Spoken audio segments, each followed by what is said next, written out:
যখন নবীজি সাল্লাল্লাহু আলাইহি সাল্লাম বললেন লা আদওয়া, ছোঁয়াচে রোগ নাই, কে রোগ নাই? ছোঁয়াচে রোগ নাই। তখন ওই সাহাবী তো আল্লাহ রসুলের কথার উপর ঈমান আছে না নাই? কিন্তু প্রশান্তির জন্য উনি নবীজিকে প্রশ্ন করলেন, ইয়া রাসূলুল্লাহ, চোখের সামনে যে দেখি এরকম, কি দেখি, কি দেখো? ইয়া রাসূলুল্লাহ, এক পাল উট চড়ছে, সুস্থ সবল, নির্মল আবহাওয়াতে চড়ে বেড়াচ্ছে। কোত্থেকে একটা চুলকানিওয়ালা উট আসলো, এখানে ঢোকার পরে এটার ছোঁয়ায় বাকিগুলোর মধ্যেও চুলকানি সংক্রমিত হলো, বাকিগুলো ইয়া রাসূলুল্লাহ চুলকানির শিকার হয়ে গেল।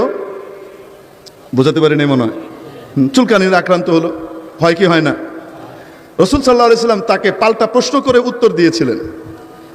নবীজির উত্তরটা খুব শর্টকাট ছিল, ছাত্র ভালো, বোঝানোর জন্য এত কিছু দরকার নাই। আমি যেহেতু ছাত্র একটু দুর্বল, তো মনে করেন আমি আমার জন্যই একটু খুলে বোঝাচ্ছি আপনাদেরকে। যদি ছোঁয়াচে রোগ থেকে থাকে 1 নম্বর থেকে 2 নম্বর, 2 নম্বর থেকে 3 নম্বর, 3 নম্বর থেকে 4 নম্বর, 4 নম্বর থেকে 5 নম্বর, 5 নম্বর থেকে 6 নম্বর, এভাবে হয়েছে, ঠিক কিনা? তো এখন তাহলে আমাদের ধারণা অনুযায়ী 5 নম্বরটা হয়েছে কয় নম্বরের ছোঁয়ায় বলেন? 4 নম্বরটা হলো কয় নম্বরের ছোঁয়ায়? 3 নম্বরটা হয়েছে কয় নম্বরের ছোঁয়ায়? 2 নম্বরটা হয়েছে কয় নম্বরের ছোঁয়ায়? নবীজি জিজ্ঞেস করলেন ফামান আদাল আউয়াল, প্রথমটা হলো কার ছোঁয়ায় বলেন? প্রথমটা হলো কার ছোঁয়ায়? কি বলি আমরা? কে দিয়েছেন? আসতে বলেন, কে দিয়েছেন? ইসলামের বিশ্বাস হলো এই, প্রথমকে যেই আল্লাহ দিয়েছেন ইন্ডিভিজুয়ালি, প্রত্যেককে আল্লাহ দিয়েছেন, ছোঁয়ার কারণে হয় নাই। চোখের দেখা ভুল, আল্লাহ আল্লাহর রসুলের কথাই ঠিক, এটাকে বলে ঈমান। এখান থেকে নড়বড়ে হওয়া যাবে না। হুজুর, এর বিপরীত হাদিসও আছে, আপনি সেটা কেন বলছেন না? কি হাদিস?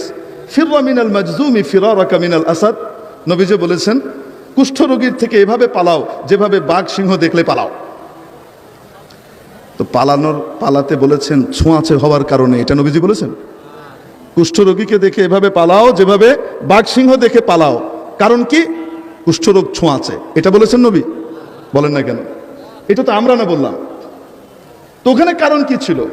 কারণ ছিল এই, আল্লাহর হুকুমেই হবে, কারো কপালে লেখা আছে সেটা হবে, সেটা ছোঁয়ার কারণে হয় নাই। কিন্তু দুর্বল ইমানদারের ইমান নড়বড়ে হয়ে যাবে। দুর্বল ইমানদার মনে করবে ওর সাথে যদি না যাইতাম তাহলে আমার হুকুম। বলেন না কেন? কুষ্ঠরোগ যে ছোঁয়াচে নয় তার দলিল তিরমিজি শরীফে হাদিস আছে, নবীজির কাছে এক সাহাবী আসলেন, এক লোক আসলেন, তার কুষ্ঠরোগ ছিল। আরবরা মনে করতো কুষ্ঠরোগটা ছোঁয়াচে। আসার পরে নবীজি তখন খানা খাচ্ছিলেন বড় প্লেটের মধ্যে, সাহাবীদেরকে নিয়ে একসাথে খাচ্ছেন। নবীজি তাকে বললেন আসো খাও। উনি একটু হেজিটেট ফিল করছেন, কেন? এটা তো আরবরা ছোঁয়াচে মনে করে, আমার কারণে যদি অন্যদের হয়ে যায়, বোঝেন নাই মনে হয়, এই জন্য উনি হেজিটেট ফিল করছেন। নবীজি সাল্লাল্লাহু আলাইহি ওয়াসাল্লাম তার হাতটা ধরলেন, ধরে টেনে বসিয়ে দিয়ে খাবারের ভিতরে হাত ঢুকিয়ে বললেন কুল বিল্লাহি ওয়া তাওয়াক্কাল, আল্লাহর নামে খাও আর ভরসা করো, আল্লাহর উপরে ভরসা করো। কি বুঝালেন? ছোঁয়াচে রোগ আছে, আসতে বলেন। মানে কুষ্ঠরোগটা ছোঁয়াচে, এই হাদিস দিয়ে যদি বলি। আরো অনেক হাদিস আছে, আরো অনেক হাদিস আছে যেগুলা দিয়ে মনে হয় বাহ্যিকভাবে যে নবীজি এটা করতে নিষেধ করেছেন, ওটা করতে বলেছেন ছোঁয়াচে হওয়ার কারণে। মনে হয় পরিষ্কারভাবে একটা দলিল দিতে পারবেন না যে নবীজি বলেছেন এটা এই কারণে নিষেধ করেছি যেহেতু ছোঁয়াচে, একটা নাই। কিন্তু বিপরীত দিকে পরিষ্কারভাবে আছে লা আদওয়া, একদম সহিহ হাদিস, ছোঁয়াচে রোগ নাই, সংক্রামক ব্যাধি নাই। আমাদের বিজ্ঞান বলছে আছে, আমরা চোখের সামনে দেখি আছে। ঈমান হলো নবীজি যা বলেছেন ওটাই ঠিক, নাই।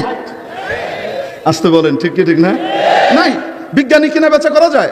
করোনার সময় ওরা সবাই মিলে বলল যে আছে আছে আছে আছে আছে। একজন ভ্যাকসিন তৈরি করেছে, জীবাণু তৈরি করেছে। এই ভ্যাকসিন বেচে সকলের পকেট থেকে পয়সা আনতে হলে, ধনী হইতে হলে এখন সকলের ভিতরে ভীতি ছড়াইতে হবে। বিজ্ঞানী কিনা যায়? একটু আগে তো দেখেছেন ডক্টর জাফর ইকবাল সাহেবের বর্ণনায়, পান নাই মনে হয়, রওয়াহু জাফর ইকবাল, পান নাই মনে হয়, হ্যাঁ? কিনা যায় কি যায় না? তো তাহলে কায়েমি স্বার্থবাদীরা যারা পৃথিবীকে, দাজ্জালি শক্তি যারা নাকি পৃথিবীকে নিয়ন্ত্রণ করে, কন্ট্রোল করে, শয়তানের রাজ কায়েম করতে চায়, এই সমস্ত ইসলাম বিরোধী শক্তি, নবীর বিরোধী শক্তি যারা, এরা সবাই সুন্দর করে সিস্টেম করে চাপ দিয়ে বলল বিজ্ঞানীদেরকে ঘোষণা করো, এই ঘোষণা করো, হ্যাঁ রিপোর্টে এই সেই সবাই মিলে বললো। আমাদের বাংলাদেশের ডাক্তারদেরকে গিয়ে বললো যে হ্যাঁ এরকমই। আমরা বললাম যে হ্যাঁ এরকমই। কোথেকে তাকলিদ করলা? নিজের চোখে দেখেছো? না, ওইটা বলেছে, না বললে কি হয় নাকি? ওরা দেখেছে, ওরা আমাদের চেয়ে বেশি গবেষক। এবং তারপরে আমরা তো দেখি একজনের কাছ থেকে আরেকজনের করোনা হলো, ওই একজনের চুলকানি থেকে আরেকজনের চুলকানি হলো, উত্তর এক।